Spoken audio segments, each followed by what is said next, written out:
These sentiments, he was almost averted to think, were possibly more suited to some exiled dying Segovia than to a mere ex-hot guitarist. But Hugh, if he could not quite play like Django Reinhardt or Eddie Lang on the one hand, or, God help him, Frank Kermit on the other, could not help remembering either that he had once enjoyed the reputation of tremendous talent.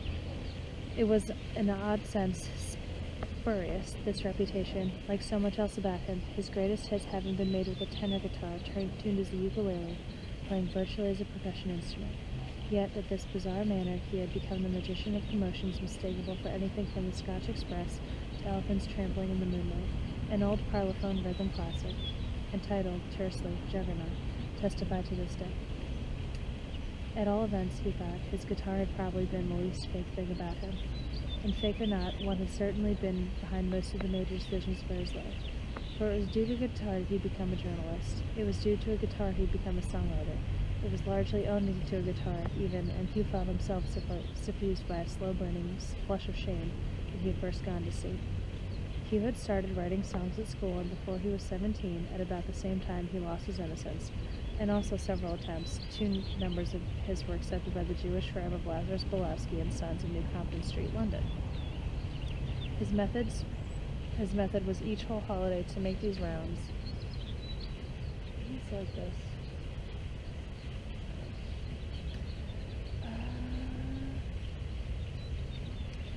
Of the music publishers with his guitar, and in this respect his early life vaguely recalled that of another frustrated artist, Adolf Hitler. His manuscripts transcribed for piano alone the guitar case, or another old Gladstone bathroom jocks. This success in tin pan alleys of England overwhelmed him. Almost before his aunt knew what was afoot, he was leaving school on the strength of it with her permission. At the school where he sub-edited the magazine, he got on erratically. He told himself he had hated for the snobbish ideals prevailing there. There was a certain amount of anti-Semitism, and Hugh, whose heart was easily touched, had, through popular for his guitar, chosen Jews as his particular friends and favored them in his columns. He was already entered at Cambridge for a year or so hence. He had not, however, the slightest intention of going there. The prospect of it, for some reason, he dreaded only less than being stuck meantime at some crammer's, and to prevent this he must act swiftly.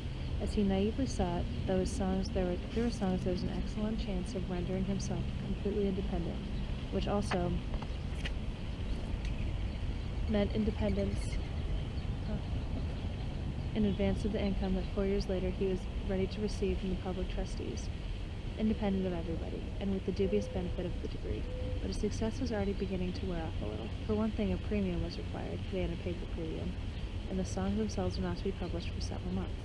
And it struck him, more than prophetically as it happened, that these songs alone, while both of the requisite 32 bars, of an equal banality, and even faintly touched with Moronism, he later became so ashamed of their titles that to this day he kept them locked in a secret drawer of his mind. Might be insufficient to do the trick. Well, he had other songs, the titles to some of which, Susquehanna Mommy, Slumbering Wabash, Mississippi Sunset, Dismal Swamp, etc., were perhaps revelatory, and of that one at least, I'm homesick for being homesick, for positively homesick for home, Vocal Foxtrot, profound, if not positively Wordsworthian. But this all seemed to belong to the future. Bolowski hinted at himself he might take them if, and he did not wish to offend him by trying to see them elsewhere. Not that there were many other publishers left to try, but perhaps, these 2 songs did make a great hit, sold enormously, made Bolowski's fortune, perhaps with some great publicity. This was it. This was always it. Something sensational was needed. It was the cry of the times, and when that day had presented itself at the Marine Superintendent's office in Garston became Hugh's aunt's move, because Hugh's aunt moved from London North to Oswald Thistle in the spring to sign on to the board of the SS Philistines. He was at least certain something sensational had been found. Oh, Hugh saw, it was a grotesque and pathetic picture enough, that of the youth who imagined himself a cross between Biederbeck, whose first records just appeared in England, the infant Mozart, and the childhood of Raleigh, signing on the dotted line in that office. And perhaps it was too true that he had been reading too much Jekyll to believe in then, the Sea-Wolf, and now in 1938 he'd advanced to the virile Valley of the Moon. His favorite was the jacket. And perhaps after all he did genuinely love the sea, and that nauseous, overrated expanse was his only love, the only woman of whom his future wife need be jealous. Perhaps all these things were true of that youth, glimpsing probably too from afar. because beyond the clause, seamen and firemen mutually to assist each other, the promise of unlimited delight in the brothels of the Orient, an illusion to say the least, but what unfortunately almost robbed it of any vestige of the heroic was in order to gain, and without, so to say, conscience or consideration. Hugh had previously visited every newspaper office in the radius of 30 miles, and most of the big London dailies had branched offices in that part of the north, and informed them precisely of his intention to sail on the Philosophies, counting on the prominence of his family, remotely news even in England since the mystery of his father's disappearance, together with his tale of his son's acceptance.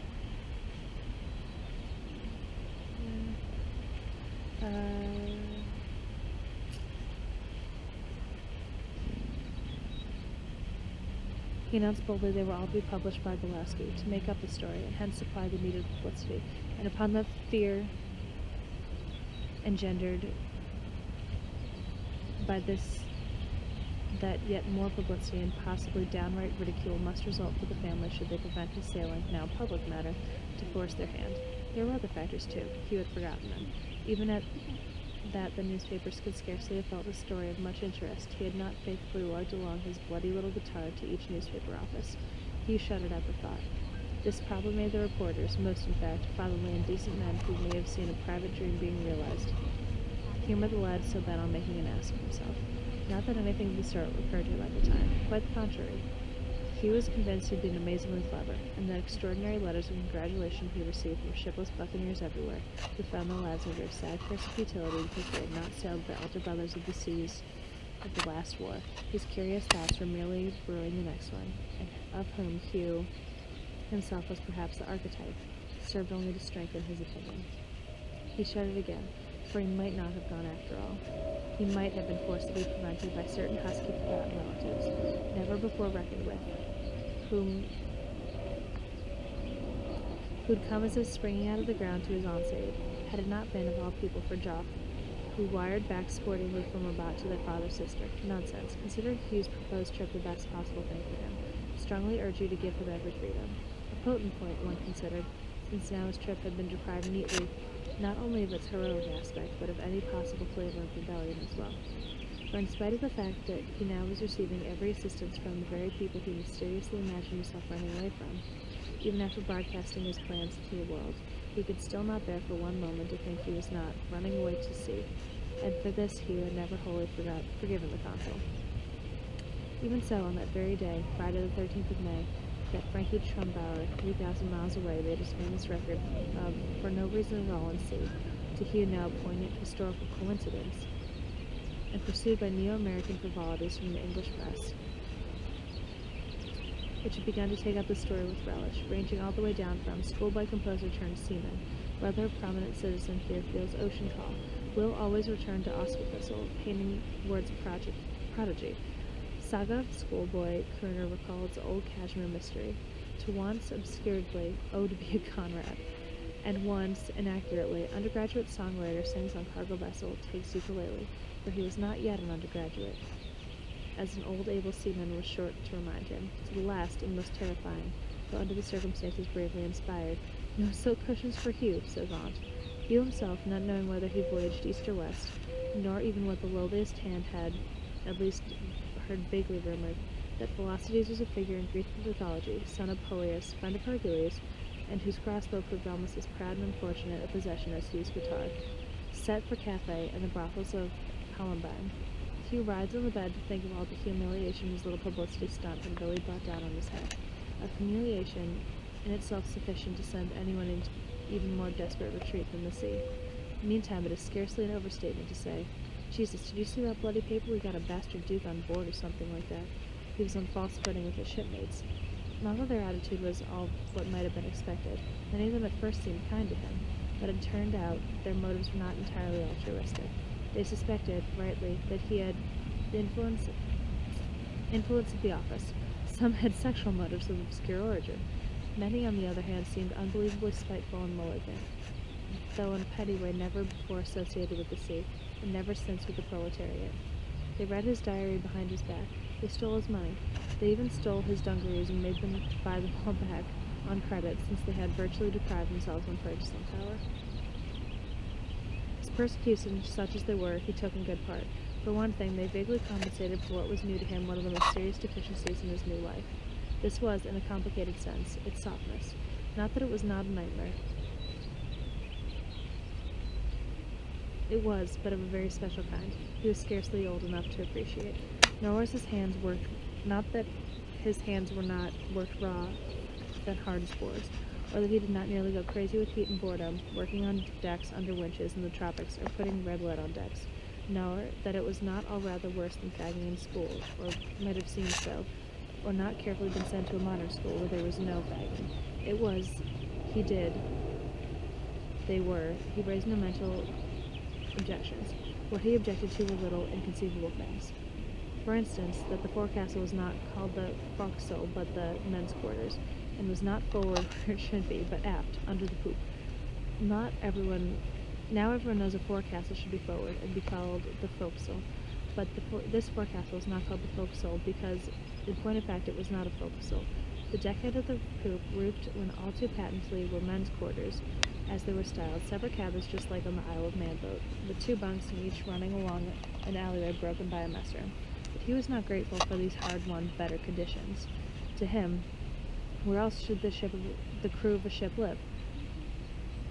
Meant inescapably a single evil-smelling room forward with bunks around a table, under a swinging kerosene lamp, where men fought, poured, drank, and murdered.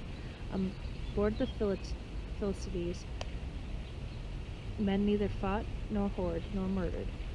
As for their drinking, Hugh's aunt had said to him in the end, with a truly romantic acceptance, "You know, Hugh, I don't expect you to drink only coffee going to Black Sea." She was right. He did not go near the Black Sea. On board, nevertheless, he drank mostly coffee, sometimes tea, occasionally water, and in the tropics, lime juice, just like all the others. This tea, too, was the subject of another matter that bothered him. Every afternoon, on the stroke of 6 and 8 bells respectively, it was at first Hugh's duty, his mate being sick, to run in from the gallery, first to the boatswain's mess and afterwards to the crew, what the boatswain called the function, afternoon tea, with tabnabs. The tabnabs were delicate and delicious little cakes made by the second cook. Hugh ate them with scorn. Imagine the sea wolf sitting down to an afternoon tea at 4 o'clock with tabnabs. And this was not the worst. An even more important item was the food itself. The food on board the Philistines, a common British cargo steamer. Contrary to a tradition so strong, Hugh had hardly dared contradict it till this moment, even in his dreams, was excellent. Compared to that of his public school, when he had lived under catering conditions no merchant seaman would tolerate for 5 minutes, it was a gourmet fantasy. There were never fewer than 5 courses for breakfast in the P.O.'s mess, to which at the outset he was more strictly committed, but it proved almost as satisfying in men's quarters. American dry hash, kippers, poached eggs and bacon, porridge, steak, rolls, all at one meal, eaten on one plate. He never remembered having seen so much food in his life. All the more surprising then was it for him to discover it was his duty each day to heave vast quantities of this miraculous food over the side. The chow and the crew hadn't eaten yet went into the Indian Ocean, into any ocean rather, as the saying is, let it go back to the office. He was not grateful for these hard-won better conditions either, nor mysteriously seemed anyone else to be, for the wretchedness of the food was a great topic of conversation. Never mind, chaps. Soon we'll be home where a fellow can have some tiddly chow he can eat, instead of all this bloody kinds of stuff. Bits of paint, I don't know what's in it all. And Hugh, a loyal soul at the bottom, grumbled with the rest. He found his spiritual level with the stewards, however. Yet he felt trapped, the more completely for the realization that in no essential sense he had escaped from his past life. It was all here, though in another form, the same conflicts, faces, the same people he could imagine, as at school, the same spurious popularity with his guitar, the same kind of unpopularity because he made friends with the stewards, or worse, with the Chinese firemen. Even the ship looked like a fantastic model football field. Anti-Semitism, it was true, he had left behind. The Jews, on the whole, had more sense than to go to sea. But if he had expected to leave British snobbery astern with his public school, he was sadly mistaken. In fact, the degree of snobbery prevailing on the Philistines was fantastic, of a kind Hugh had never imagined possible. The chief cook regarded the tireless second cook as a creature of complete inferior station. The boatswain despised the carpenter, would not speak to him for 3 months, though they messed in the same small room, because he was a tradesman, while the carpenter despised the boatswain since he, Chips, was the senior petty officer. The chief steward, who affected striped shirts off duty, was clearly contemptuous of the cheerful second who, refusing to take his calling seriously, was content with a singlet and a sweater. When the youngest apprentice went ashore for a swim with a towel round his neck, he was solemnly rebuked by a quartermaster wearing a tie without a collar for being a disgrace to the ship. And the captain himself nearly turned black in the face each time he saw Hugh because, tending a compliment, Hugh would describe the Philosophes in an interview as a tramp. Tramp or no, the whole ship rolled and weltered in bourgeois prejudices and the taboo, the likes of which Hugh had not known ever to existed.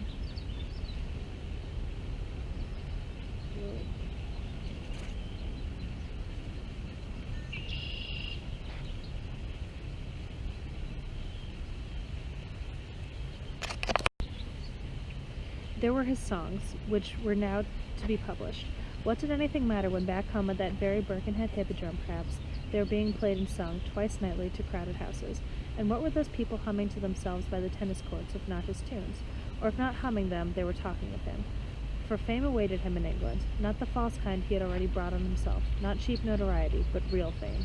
Fame he could now feel, having gone through hell, through fire, and Hugh persuaded himself such really was the case. He had earned as his right and reward. But the time came when Hugh did go through fire. One day, a poor sister ship of a different century, the Oedipus Tyrannus, whose namesake the lamp trim of the Philoctetes might have informed him was another Greek in trouble, lay in Yokohama roads, remote yet too near, so that the two great ships, ceaselessly turning with the tides, gradually swung so close together they almost collided.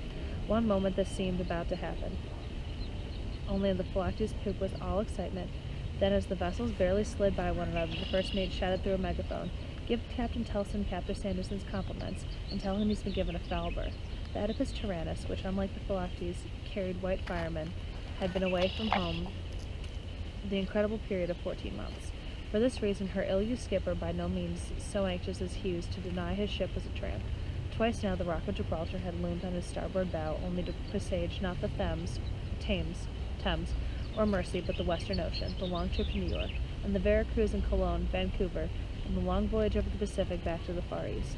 And now, just as everyone was feeling certain this time they were at last to go home, he had been ordered to New York once more. The crew, especially the firemen, were wearied to the death of the state of affairs. The next morning, as the two ships rode again at a gracious distance, a notice appeared in the Philoctetes after mess room, calling for volunteers to replace 3 seamen and 4 firemen on the Oedipus Tyrannus. These men would thus be enabled to return to England with the Philoctetes, which had been at sea only 3 months, but within the week, leaving Yokohama, would be homeward bound. Now at sea, more days are more dollars, however few, and sea likewise is 3 months. It's a terribly long while, but 14 months, Hugh had not yet read Melville either, is an eternity. It was not likely that the Oedipus Tyrannus would face more than another 6 of vagrancy, that no one ever knew.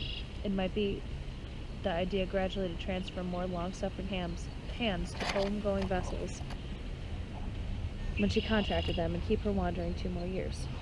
At the end of her 2 days, there were only 2 volunteers, a wireless watcher and an ordinary seaman.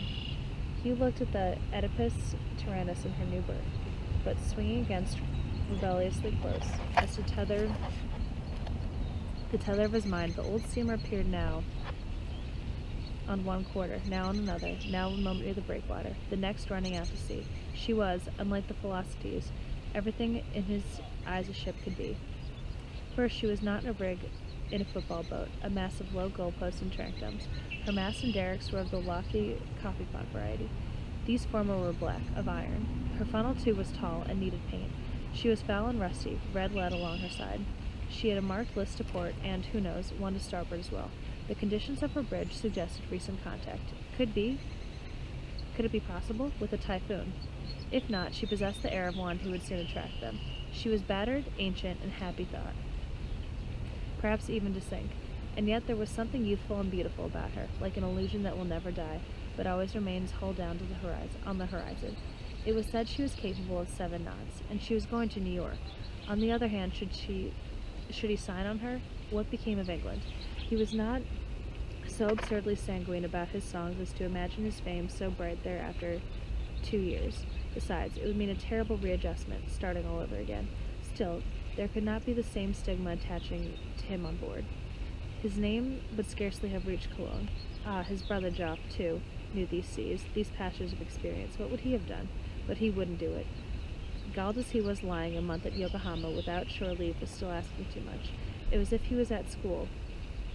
Just as the end of term beautifully came in sight, he had been told there would be no summer holidays. He must go on working as usual through August and September, save that no one was telling him anything. Such inner self merely was urging him to volunteer so that another sea-weary man, homesick longer than he was, might take his place. Hugh signed on board the Oedipus Tyrannus. He returned to Philoctes a month later in Singapore. He was a different man. He had dysentery. The Oedipus Tyrannus had not disappointed him. Her food was poor. No refrigeration, simply an icebox. And the chief steward, the dirty og, who sat all day smoking cigarettes in his cabin. Foscol was forward too. He left her against his will, however, due to an agential confusion, and with nothing in his mind of Lord Jim, about to pick up pilgrims going to Mecca. New York had been shelved. His shipmates, if not all the pilgrims, would probably reach home after all. Alone, in his pain, off duty, Hugh felt a sorry fellow. Yet every now and again he rose on his elbow. My God, what a life! No conditions could be too good for men tough enough to endure it. Not even the ancient Egyptians knew what slavery was. Though what did he know about it? Not much. Bunkers, located at Niki, a black coaling port calculated to fulfill any landman's conception of a sailor's dream. Since every house it was a brothel, every woman a prostitute, including even an old hag who did tattoos, were soon full. The coal was near the stokehold floor.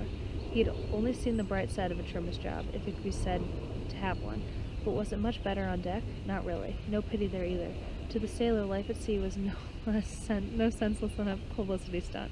It was dead serious. He was horribly ashamed of ever having exploited it. Years of crashing dullness, of exposure to every kind of obscure peril, your destiny at the mercy of a company interested in your health only because it might have to pay your insurance, your home life reduced to a hip bath with your wife on the kitchen mat every 18 months. That was the sea. That, and a secret longing to be buried in it, and an enormous, unquenchable pride.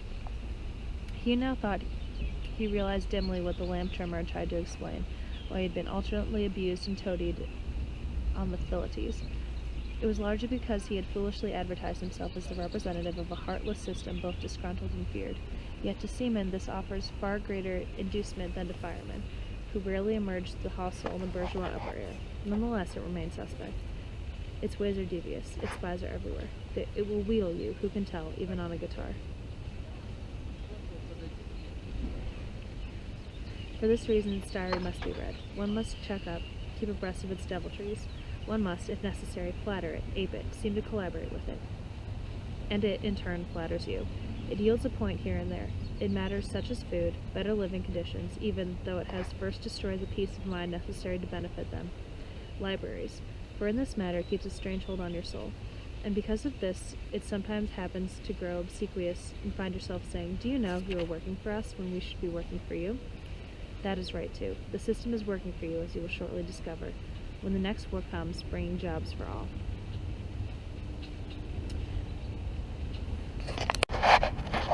But don't imagine you can get away with these tricks forever. You are repeating all the time in your heart.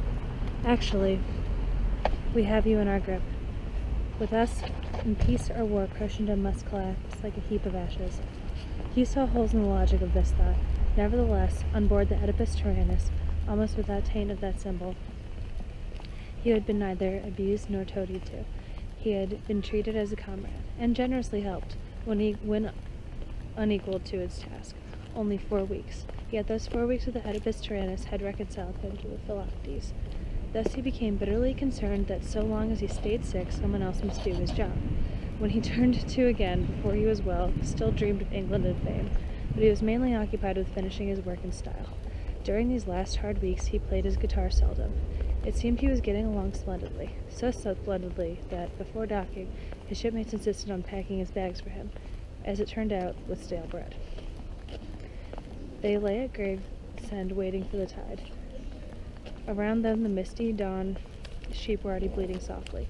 The Thames, in half-light, seemed not unlike the Yangtze Kiang. Then suddenly, someone knocked out his pipe on a garden wall. Hugh hadn't waited to discover whether the journalist who came aboard at Silvertown liked to play his songs in his spare time. He'd almost thrown him bodily off the ship. Whatever prompted the ungenerous act did not prevent him somehow finding his way that night to New Compton Street and Bolaski's shabby little shop. Closed now and dark. but Hugh could almost be certain those were his songs in the window. How strange it all was. Almost he fancied he heard familiar chords from above, Mrs. Pulaski practicing them softly in the upper room. And later, seeking a hotel, that all around him people were humming them too. That night too, in the Astoria, the humming persisted in his dreams. He wrote it down to investigate once more the wonderful window. Neither of his songs was there. He was only disappointed in instant. Probably his songs were so popular no copies could be spared from his display. 9 o'clock brought him again to Pulaski's. The little man was delighted to see him. Yes, indeed, both his songs had been published a considerable time. Pulaski would go and get them.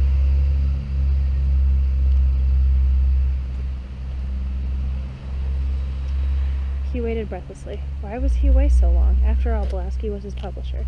It could not be, surely, he was having any difficulty finding them. At last Pulaski and an assistant returned with 2 enormous packages. Here, he said, are your songs. What would you like us to do with them? Would you like to take them, or would you like us to keep them a while longer?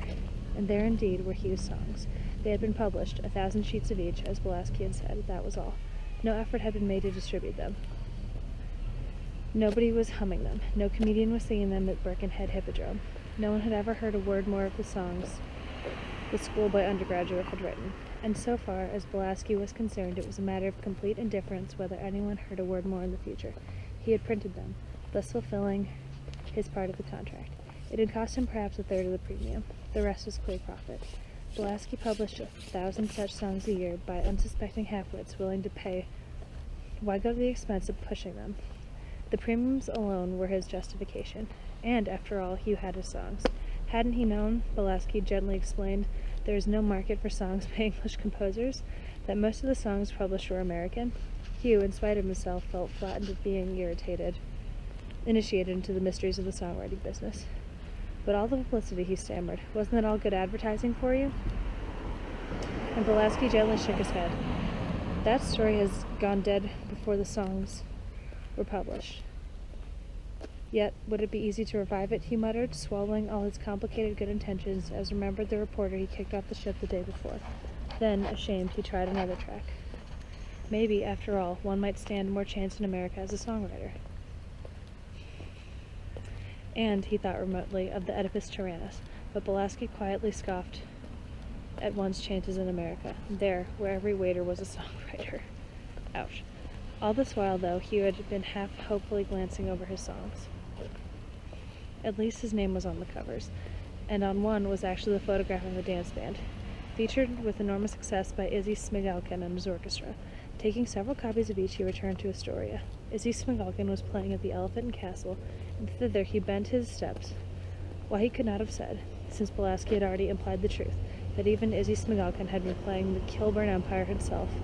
He was still not the fellow to prove interested in any song for which band parts had not been issued, be he featuring them by obscure arrangements through Pulaski with never so much success. Hugh became aware of the world. He passed his exam to Cambridge.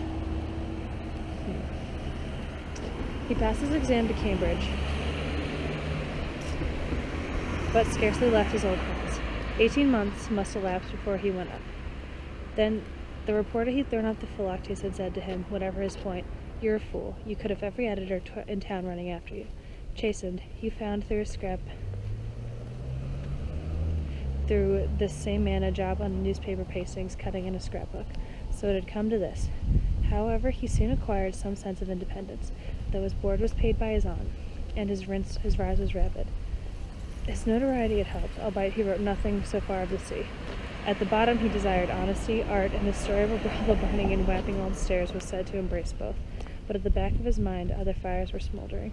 No longer did he grub about from shady publisher to publisher with his guitar and his manuscripts in Joff's Gladstone bag. Yet his life once more began to bear a certain resemblance to Adolf Hitler's. He had not lost touch with Pulaski, and had in heart imagined himself plotting revenge. A form of private anti-Semitism became part of his life. He swore racial hatred in the night. If it still sometimes struck him that the stokehold had fallen down, the spout of the capitalist system, that the feeling was now inseparable from his loathing. It was somehow the fault of poor old Jews, not merely Pulaski, but all, that he found himself down the stokehold in the first place on a wild goose chase. It was even due to them that such economic excrescences as the British Mercantile Marine existed. In his daydreams, he became the instigator of enormous pogroms, all-inclusive and hence bloodless. And daily he moved nearer his design. True, between it and him, from time to time rose up the shadow of the Philoctes lamp trim, or flickered the shadows of the trimmers in the Oedipus Tyrannus. Were not Pulaski and his ilk the enemies of their own race? But what was the brotherhood of man when your brothers put stale bread in your sea bag? Still, where else to turn for some decent, clean values? Had his father or mother not died, perhaps? His aunt? Jeff? But Jeff, like some ghostly other self, was always in Rabbit or Timbuktu. Besides, he'd deprived himself once already in the dignity of being a rebel. For there had been someone, he now saw, to whose memory at least he might have been turned. It reminded him, moreover, that he'd been an ardent revolutionary for a while at the age of 13, and, odd to recall, was it not the same headmaster of his former prep school and scoutmaster, Dr. Gottleby, famous stalking totem pole of privilege, the church, the English gentleman, God save the king and cheat anchor of parents, who'd been responsible for his heresy? Good old boy. With admirable independence, the fiery old fellow, who preached virtues each Sunday in chapel, had illustrated it to his goggling history class how the Bolsheviks, far from being child murderers in the Daily Mail, followed a way of life only less splendid than the current throughout his own community of Pagamore Garden City. But he had forgotten his ancient mentor then, just as he had long since forgotten to do his good turn. That a Christian smiles and whistles under all difficulties, and that once a scout you were always a communist. Hugh only remembered to be prepared, so Hugh seduced Pulaski's wife. This is perhaps a matter of opinion, but unfortunately it hadn't changed Pulaski's decision to file suit for divorce, naming Hugh as co-respondent. Almost worse was to follow. Pulaski suddenly charged Hugh with attempting to deceive him in other respects. The song he was publishing were that the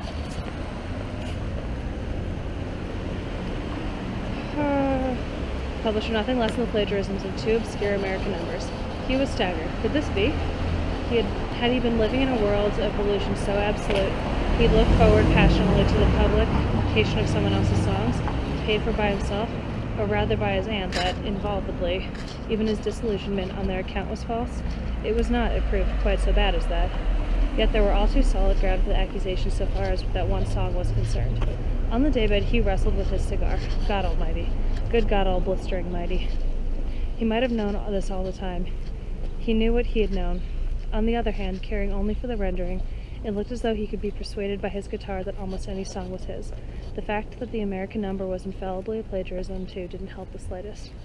He was in anguish. At this point, he was living in Blackheath, and one day, the threat of exposure dodging every footstep, he walked 15 miles to the city, through the slums of Lewisham, Catford, New Cross, down the Old Kent Road, past the Elephant and Castle, into the heart of London. His poor songs pursued him in a minor key now, macabre. He wished he could be lost in these poverty-stricken, hopeless districts romanticized by Longfellow. He wished the world would swallow him and his disgrace. For disgrace there would be. The publicity he had once evoked on his own behalf assured it. How was his aunt going to feel now? And Jeff? The few people who believed in him? Hugh conceived it lasted a last gigantic pogrom. In vain. It seemed, finally, almost a comfort that his mother and father were dead. As for the senior tutor of his college, it wasn't likely he would care to welcome a freshman just dragged to the divorce court to dread words. The prospect seemed horrible. Life at an end. The only hope to sign another slip immediately. It was all over, or if possible, before it all began. Then suddenly, a miracle occurred. Something fantastic, unimaginable, and for which, to this day, Hugh could find no logical explanation. All at once, Pulaski dropped the whole thing. He forgave his wife. He sent for Hugh, and with the utmost dignity forgave him. The divorce suit was withdrawn.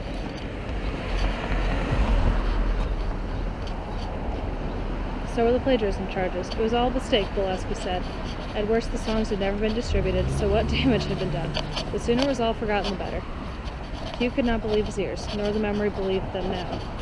Nor that, soon after everything had seemed so completely lost, at one's life irretrievably ruined, one should, as though nothing had happened, have calmly gone out to help Joffrey, his face half covered with lather, was standing in the doorway of his room, beckoning tremendously with a shaving brush, and Hugh, throwing his ravaged cigar into the garden, rose and followed him in.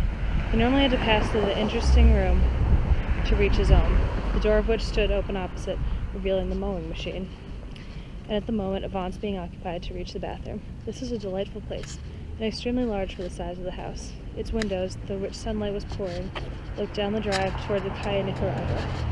The room was pervaded by some sweet, heavy scent of Yvonne's, while the odors of the garden filtered in through Joff's open bedroom window. The shakes are awful. Did you never have the shakes? The consul was saying, shivering all over. He took the shaving brush from him and began to relather it on a tablet of fragrant ass's milk soap lying in the basement. Yes, you did, I remember, but not the Raja shakes. No newspaperman ever had the shakes. He arranged a towel around the consul's neck. You mean the wheels. The wheels within wheels, this is. I deeply sympathize. Now then, we're all set. Stand still. How on earth can I stand still? Perhaps you'd better sit down. But the consul could not sit either. Jesus, Hugh, I'm sorry. I can't stop bouncing about. It's like being in a tank. Did I say tank? Christ, I need a drink. What have we here? The consul grasped from the window still an uncorked bottle of bay rum. What's this like, do you suppose? Eh? For the scalp? Before he could stop him, the consul took a large drink.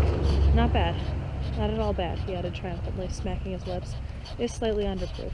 Like Pernod, a charm against galloping cockroaches anyway. And the polygamous Proustian stare of imaginary scorpions. Wait a minute, I'm going to be. Hugh let the taps run loudly. Next door he heard Yvonne moving out, getting ready to go to Tourmaline. But he left the radio playing on the porch. Probably she could hear no more than the usual bathroom babble. Tit for tat, said the consul, still trembling, commented when Hugh had assisted him back into his chair. I did that for you once. Si, hombre, Hugh, lathering the brush again on that ass's milk soap, raised his eyebrows. Quite so. Better now, old fellow?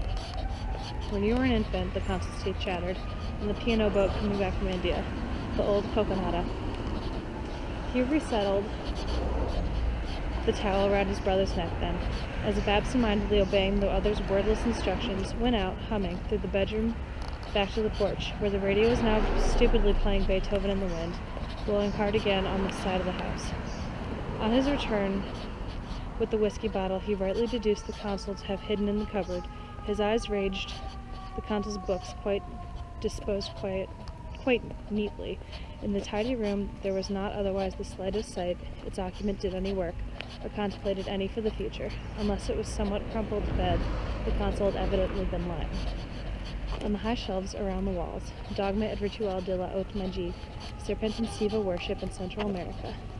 There were 2 long shelves of this, together with rusty leather bindings.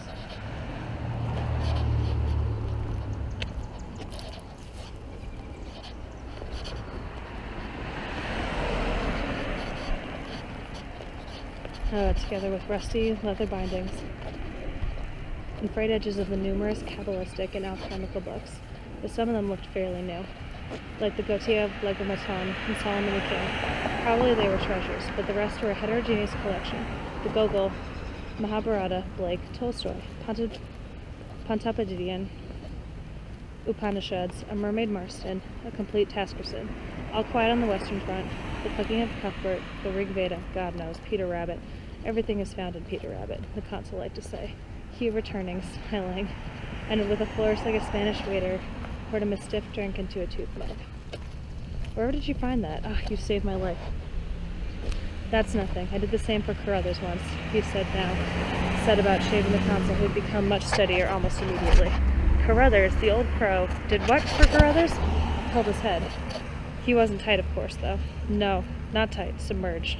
In his supervision, too. Hugh flourished with the cutthroat razor. Try and sit like that, you're doing fine. He had great respect for you. Still has an enormous amount of stories about you. Mostly variations of the same one, however. The one about you riding into college on a horse? Oh no, I wouldn't have ridden in it. Anything bigger than a sheep frightens me. Anyway, there the horse was, tied up in the buttery. A pretty ferocious horse, too. Apparently it took about 37 guys and the college porter to get it out. Good Lord, but I can't imagine Carruthers ever getting so tight he'd pass out in supervision. Let me see.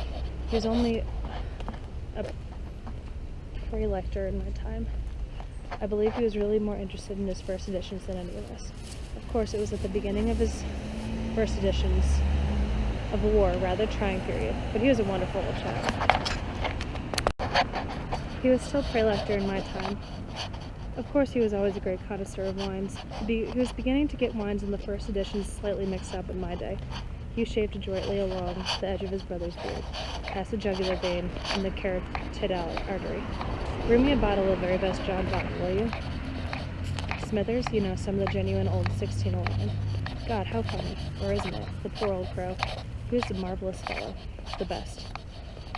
I have, the consul said, a slight confession to make, Hugh. I cheated a little on the strike 9 while you were away. Thalavethiophorium, is it? Hugh observed, pleasantly menacing. Or strength obtained by decapitation. Now then, don't be careful, as the Mexicans say. I'm going to shave the back of your neck. But first Hugh wiped the razor with some tissue paper, glancing absently through the window in the consul's room. The bedroom windows were wide open. The curtain blew inward very gently. The wind had almost dropped. The scents of the garden were heavy about them. Hugh heard the wind starting to blow again on the other side of the house. The fierce breath of the Atlantic, flavored with wild Beethoven. But here, on the leeward side, those trees one could see through the bathroom window seemed unaware of it, and the curtains were engaged with their own gentle breeze. Like the crews washing on a board, a tramp steamer, strung over a number 6 hatch between sleek derricks lying in grooves that barely dances in the afternoon sunlight, while abaft the beam not a league away some pitching native craft with violently flapping sails seems wrestling a hurricane. They swayed imperceptibly, as to control another. Is that right? Is what right? Do you see that poor exiled maple tree out there? Asked the consul, propped up with crutches of the cedar. No, luckily for you. One of these days, when the wind blows from the other direction, it's going to collapse. The consul spoke haltingly while Hugh shaved his neck. And do you see that sunflower looking through the bedroom window? It stares into my room all day. Stares fiercely all day, like God. The last time I played it, strumming King of Bohemia, London, Beskin's fine ales and the stouts. After passing out, to find John and the rest singing unaccompanied that song about the Belgian rum. What, anyways, Belgian rum? Revolutionary songs, bogus bullshit. But why had one never heard such songs before? Or, for that matter, in England, seen such rich, spontaneous enjoyment in singing? Perhaps it was at any given gathering, one had always been singing oneself. Sordid songs. I ain't got nobody. Loveless songs. The one that I love loves me. Though John and the rest were not, to one's own experience at least, bogus, no one knows more than who, at sunset, walking with the crowd or receiving bad news, witnessing injustice, one tuned and thought, did not believe, turned back in question, decided to act. There, winning the battle at Ebro. Not for me, perhaps. Yet no wonder indeed if these friends, some of whom now lie dead in Spanish soil, had, as I then understood, really been bored by my pseudo-American twanging, not even good twanging, finally, and only been listening out of politeness. Twanging. Have another drink. He replenished the tooth mug, handing it to the consul, picked up from a copy of El Universal lying on the floor. I think a little more down the side with that beard, and at the base of the neck. He stroked the razor thoughtfully. A communal drink. The consul had passed the tooth mug over his shoulder. Clank of coin irritates at Fort Worth. Holding the paper quite steadily, the consul read aloud the English page. Kink unhappy in exile. I don't believe it myself. Town counts dogs' noses. I don't believe that either. Do you, Hugh? And, yes, he went on. Eggs have been in a tree at Klamath Falls for 100 years. Lumberjacks estimate rings on wood. Is that the kind of stuff you write nowadays? Almost exactly. Or Japanese astride all roads from Shanghai. Americans evacuate. That kind of thing. Sit still. One had not, however, played it from that day to this. No, nor been happy from that day to this either. A little self-knowledge is a dangerous thing. And anyway, without the guitar, one was any less in the limelight, any less interested in married women, so on and so forth. One immediate result of giving it up was undoubtedly that second trip to the sea, that series of articles, the first for the Globe, on British coasting trade. Then yet another trip. This is not going to go well for me.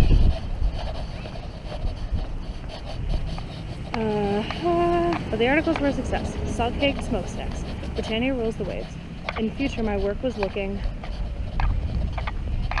for with interest. On the other hand, why have I always lacked real ambition as a newspaperman? Apparently, I've never overcome that antipathy to journalists, the result of my early ardent courtship of them. Besides, it cannot be said I shared with my colleagues the necessity of earning a living. There was always the income. As a roving hand I functioned fairly well, still up to this day have done so, yet becoming increasingly conscious of a loneliness, isolation, aware too of an odd habit of thrusting myself to the fore, then subsiding, as if one remembered one had the guitar after all. Maybe I bored people with my guitar, but in a sense, who cares? It strung me for life. Someone quoted you in the Universal, the consul was laughing, some time ago. I just forgot about what, I'm afraid. Hugh, how would you like, at a most modest sacrifice, an imported pair, embroidered street, extra large, nearly new fur coat? Sit still. Or a Cadillac for 500 pesos. Original price 200. What would that mean, do you suppose? And a white horse also. Apply at box 7. Strange. Anti-alcoholic fish. Don't like the sound of that. But here's something for you. A centrical apartment suitable for a love nest. Or alternatively, a serious, discreet, apartment. Hugh, listen to this. For a young European lady, must be pretty, acquaintanceship with a cultured man, not old, with good positions. The consul was shaking with laughter only. It appeared, and Hugh, laughing too, paused, raised her aloft. But the remains of Juan Ramirez, the famous singer.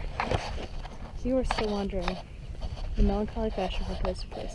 Hello, it says here that grave objections have been made to the immodest behavior of certain police chiefs of Plymouth Rock. Grave objections to, what is this? Performing their private functions in public? Climb the Parson's Nose, one had written in the visitor's book in the little Welsh rock climbing hotel. In 20 minutes. Found the rocks very easy. Came down the Parson's Nose, some immoral wag headed a day later. In 20 seconds. Found the rocks very hard. So now, as I approach the second half of my life, unheralded, unsung, without a guitar, I'm going back to the sea again. Perhaps these days of waiting are more like the droll descent, to be survived in order to repeat the climb. At the top of the Parson's Nose, you could walk home to tea over the hills if you wish, just as the actor in the Passion play can get off his cross and go home to his hotel for a pilsner. Yet, in life ascending or descending, you are perpetually involved with the mist, the cold and the overhangs, the treacherous rope and the slippery belay. Only, while the rope slipped, there was sometimes to laugh. Nonetheless, I am afraid, as I am also of a simple gait, and climbing windy mast and port. Will it be as bad as the first voyage, the harsh reality of which for some reason suggests Yvonne's farm? One wonders how she will feel the first time she sees someone stick a pig.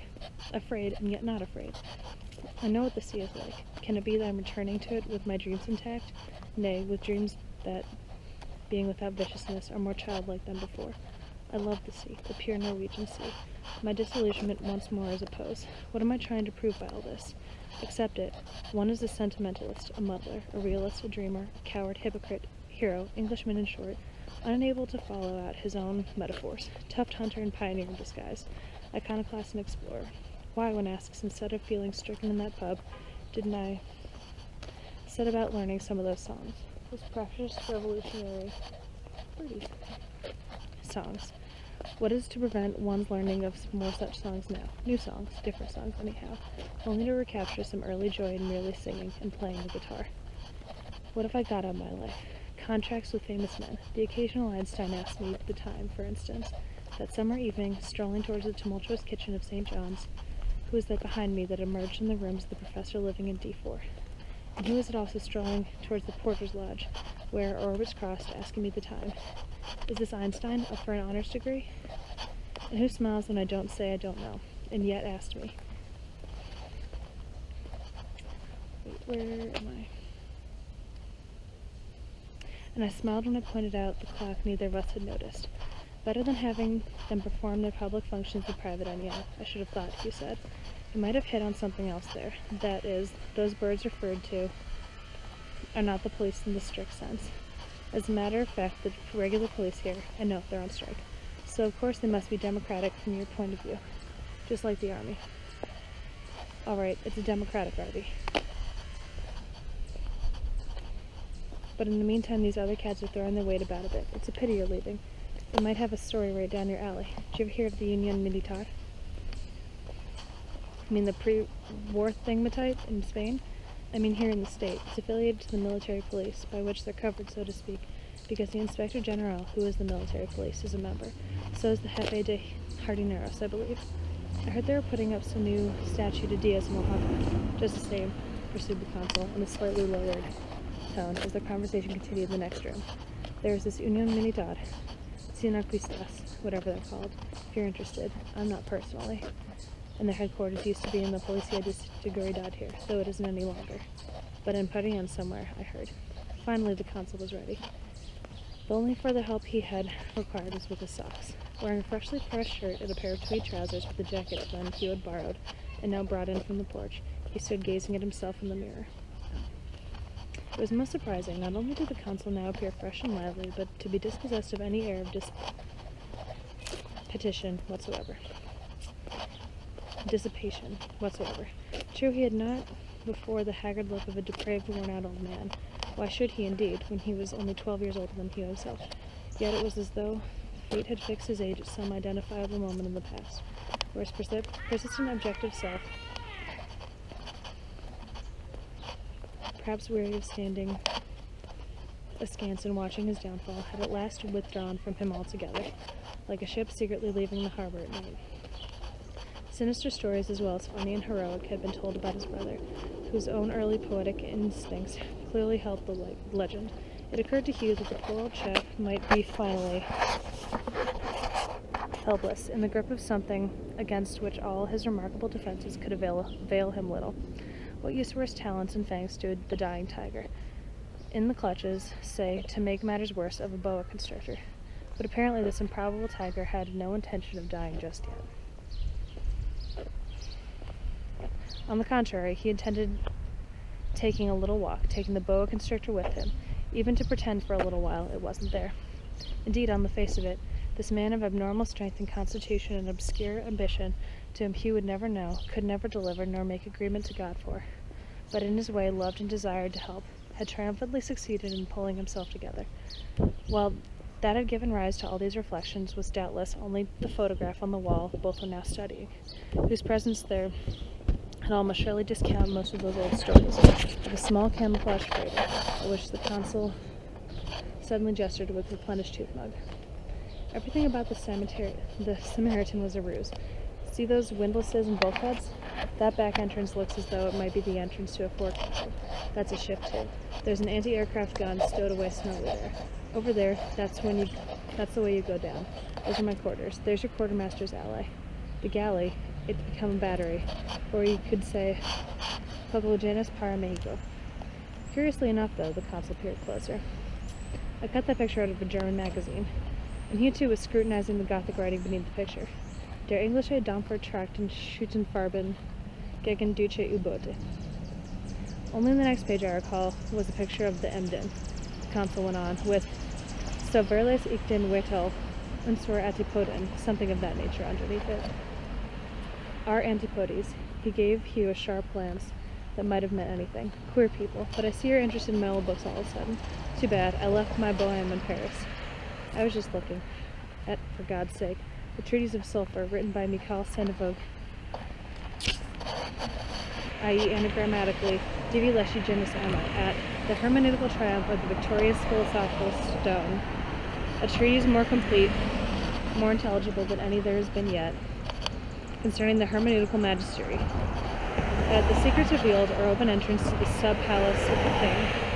At the Museum Hermeticum, Referatum and Appliquum, at Sub Mundanes, or Elementaries of the Kabbalah, reprinted from the text of Abbe de Villars, Psycho-Astromystic, with an illustrative appendix from the works Demonality, wherein it is asserted that there are in existence on earth random, rational creatures besides man. Are there? You said, holding in his hand this extraordinary old book, from which emanated a venerable and remote smell, and reflecting Jewish knowledge. While a sudden absurd vision of Mr. Bolesky in another life, and the captain, the long white beard and his skull cap, and passionate intent look, standing at the stall of a sort of medieval New Compton Street, reading a sheet of music in which there were Hebrew letters, was conjured to his mind. Eurekia, the one whose tears asunder, and they who shriek a long down cry. Ilcurium, Alpeci, the misleaders or turners aside, and those who attack their prey by tremulous motion, Dreso, and the distressful, pain-bringing ones, Arachasoli, and one must not forget either, Boracine, the destroyers by stifling smoky breath, Norblasi, the ones who glisten horribly like an insect, nor a Friggis, the one who quivers in a horrible manner. He'd like a Friggis. Not yet the maims, those who move in backward motion, nor the movers with a particular creeping motion. Ramison, the consul was saying, the flesh and cloth, and the evil questioners. Perhaps you would not call them precisely rational, but at one time or another all visited my bed. They had all of them in a tremendous hurry. The friendliest of humor set off for Tourmaline. Hugh himself had somewhat aware of his drinks, was listening in a dream to the consul's voice rambling on. Hitler, he perused, as they stepped out in Calle Nicaragua,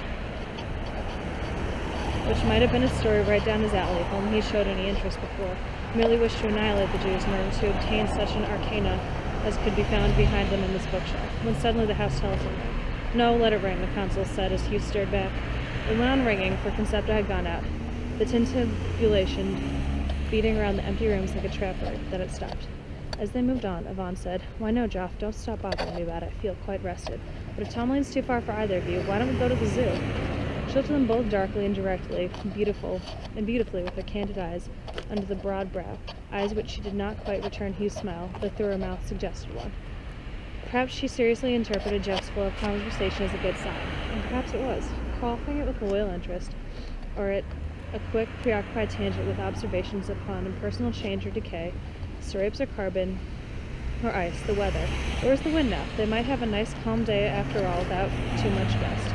Yvonne, apparently revived by her swim and taking in everything about her afresh with an objective eye, walked with swiftness and grace and independence, and as though really not tired, yet struck Hugh and walked by herself. Poor darling Yvonne. Greeting her when she was ready had been like meeting her once again after a long absence, but also it was like parting. For Hugh's usefulness was exhausted, their plot subtly lamed by small circumstances, of which not the least was his own continued presence. It would seem impossible now, as their old passion, to seek without imposture to be alone with her, even with Joff's insistence at her heart. Hugh cast a longing glance down the hill, the way they'd gone this morning. Now they were hastening in the opposite direction. This morning might have been already far in the past, like childhood or the days before the war. The future was beginning to unwind, the Euchred stupid, bloody, terrific guitar-playing future, unsuitably girded by it. Against it, Hugh felt noted. Where's the street? Noted with a reporter's measure, Yvonne, bare-legged, was wearing instead of her yellow slacks a white tailored sharkskin suit with one button at the waist, and beneath it a brilliantly high-necked blouse, like a detail in a Rousseau. The heels of her red shoes clicking laconically on the broken stones appeared neither flat nor high, and she carried a bright red bag. Passing her, one would not have suspected agony. One would not have noticed lack of faith, nor questioned that she knew where she was going, nor wondered if she were walking in her sleep. How happy and pretty she looks, one would say. Probably she is going to meet her lover in the Bella Vista. Woman of medium height, slenderly built, mostly divorced, passionate but envious of the male. Angel to him as he is bright or dark, yet a conscious destructive succubus of his ambitions. American women, with their rather graceful, swift way of walking, with the clean, scrubbed, tan faces of children, the skin finely textured with a satin sheen, the hair clean and shining as though just washed, and looking like that, but carelessly done. The slim brown hands that do not rock the cradle, the slender feet. How many centuries of oppression have produced them? They do not care who is losing the Battle of Abra, for it is too soon for them to outsnort Job's war horse. They see no significance in it, only fools going to death forever. One always heard they had a therapeutic quality. They always had zoos in Mexico, apparently. Montezuma, courteous fellow, even showed stout Cortez around a zoo. The poor chap thought he was in the infernal regions. The consul had discovered a scorpion on the wall. Alacran? Yvonne pronounced. It looks like a violin. A curious bird is the scorpion. He cares not for the priest, nor for poor Payon. It's really a beautiful creature. Leave him be. He'll only sting himself to death anyway. The consul swung his stick. They climbed the Calle Nicaragua, always between the perilous swift streams, past the school with the gray tombstones and the swing like a gallows, past high, mysterious walls, and hedges intertwined with crimson flowers, along which marmalade-colored birds were trapezing, crying raucously. Hugh felt glad of his drinks now, remembering from his boyhood how the last days of the holiday was always worse if you went anywhere. How then time, that had once hoped to bemuse, would at any moment begin to glide after you like a shark following a swimmer. Box said an advertisement. Arena Tomalin, El Balón versus El Redondillo.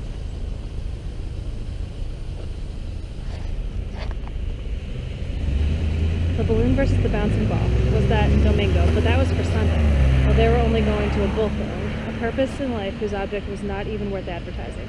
666 also said further advertisements for insecticide. Obscure yellow tin plates in the bottom of walls, the quiet delight of the console. Hugh chuckled to himself. So far the console was doing superbly. His few necessary drinks, reasonable or outrageous, had worked wonders. He was walking magnificently erect, shoulders thrown back, chest out. The best thing about it was his deceitful air of infallibility, of the unquestionable, especially when contrasted with what one must look like in cowboy clothes. In his finely cut tweeds, the coat Hugh had borrowed was not much crumpled, and Hugh had borrowed another one, and blue and white striped old Chagfordian tie, with the barbering Hugh had given him, his thick fair hair neatly slicked back, his freshly trimmed brownish-graying beard, his thick stick, his dark glasses. Who would say that he was not, unmistakably, a figure of complete respectability?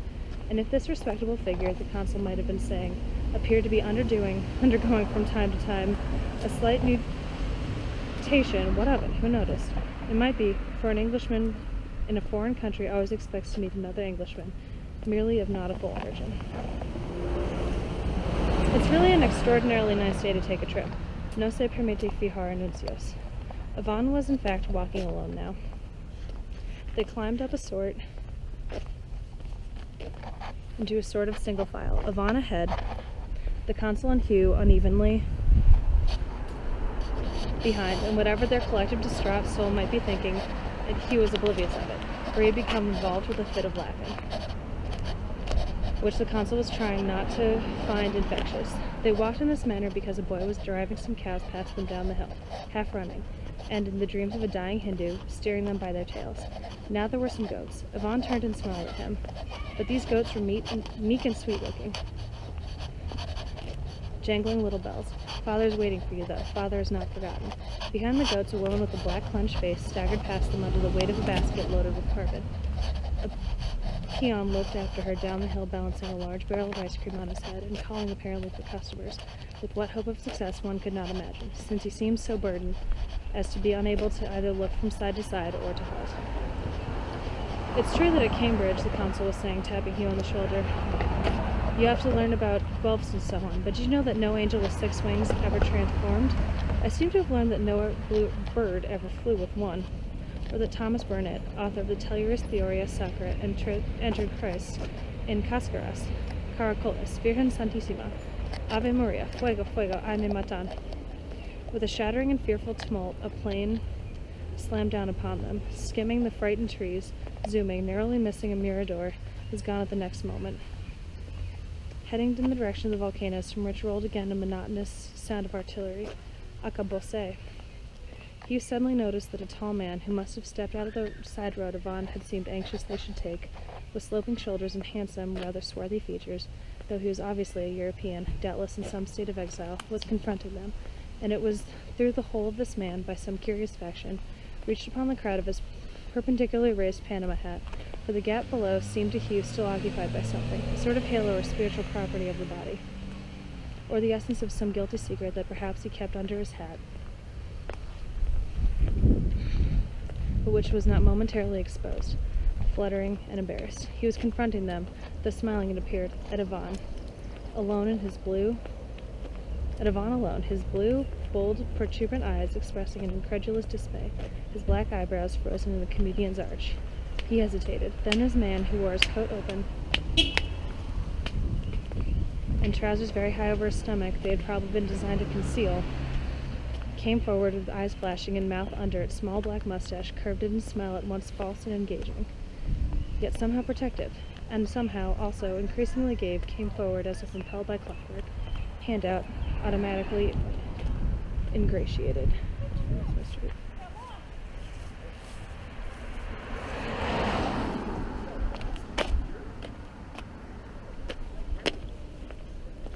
Why, Vaughn, what a delightful surprise. Why, goodness me, I thought. Oh, hello, old bean. Hugh, this is Jacques Laurel, the consul was saying. You probably heard me speak about him at one time or another. Jacques, my brother Hugh. Ditto. Il Vendidier, or vice versa. How goes it, Jacques? Look like you need a drink rather badly. A minute later, Monsieur Laurel, whose name struck only a very distant chord for Hugh, had taken Yvonne's arm and was walking in the middle of the road with her up the hill. Probably there was no significance in this, but the consul's introduction had been brusque to say the least. Hugh himself felt half hurt and, whatever the cause, a slight appalling sense of the tension of the consul, and he slowly fell behind again. Meantime, Laurel was saying, why do we not all drop in my madhouse? That would be good fun. What do you think, Joffrey? Hugh? No, softly remarked the consul, behind to Hugh, who was on the other hand.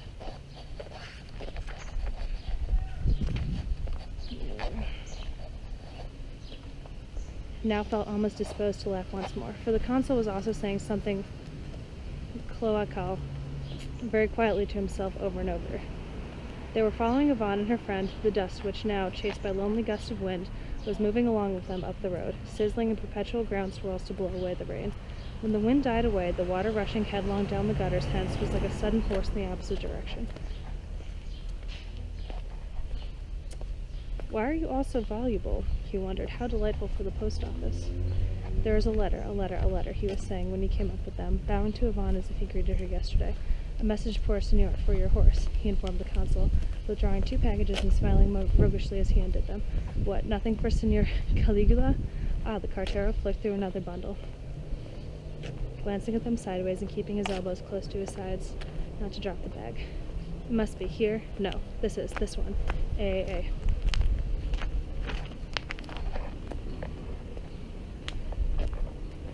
Yvonne, a little ahead by now, noted him over and just smiled, saying, Good, you've got a letter after all. With her buoyant dancing steps, walked slowly beside M. Laurel up the dusty hill. The consul turned the card over twice, then handed it to Hugh. Strange, he said. It was from Yvonne herself and apparently written at least a year ago.